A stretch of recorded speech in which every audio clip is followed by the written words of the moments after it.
प्राथमिक माहिती मी इथं आल्यानंतर जी घेतली त्याच्यामध्ये जी कंपनी आहे त्या केमिकल कंपनीमध्ये हा बॉयलरचा स्फोट झालेला आहे असं प्राथमिक दर्शनी कळतं आहे आणि आग पण बऱ्यापैकी आटोक्यात आलेलं आहे. हे मी स्वतः तिथं जाऊन बघितलेलं आहे. 1 ते 1.5 तासामध्ये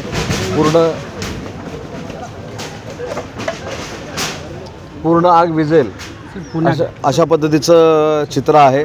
परंतु दुर्दैवानं आतापर्यंत 3 मृतदेह हे सापडलेले आहेत. ते एम्स हॉस्पिटलला देखील पाठवलेले आहेत.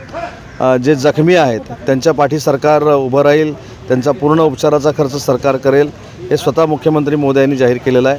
परंतु घटना दुर्दैवी आहे आणि या घटनेच्या मागं नियमबाह्य काय झालेलं आहे का हे देखील तपासण्याच्या स्पष्ट सूचना आमच्या फायर ब्रिगेडच्या लोकांना मी दिलेल्या आहेत. सखोल चौकशी करावी हे देखील निर्देश दिलेले आहेत आणि याच्यामध्ये जर दोषी कोण आढळलं तर त्याच्यावर कार्यवाही करण्यात येईल.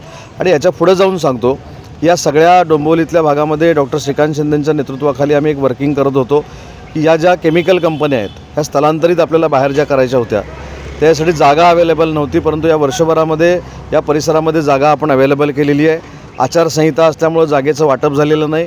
4 तारखेनंतर ह्या जागांचं वाटप होईल आणि ज्या धोकादायक कंपन्या आहेत, केमिकल कंपन्या आहेत, ह्या डोंबिवलीवासियांची जी मागणी आहे शिफ्ट करायचं त्याच्यावर धोरणात्मक निर्णय आम्ही घेतलेला आहे आणि ती कारवाई 4 तारखेनंतर आम्ही सुरू करू. जागा कुठे आहे लोक?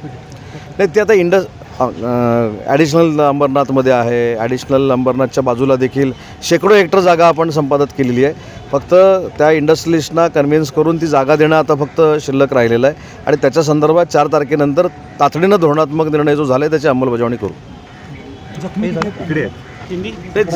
जखमींचा आकडा अजून कळलेला नाही आहे. परंतु मला मगाशीच कोणीतरी सांगितलं की आजूबाजूला ज्या स्फोटचे परिणाम झाले त्याच्यातनं काही लोक जखमी झालेली आहेत आणि त्या जखमींचा उपचाराचा खर्च देखील शासन म्हणून आम्ही करू.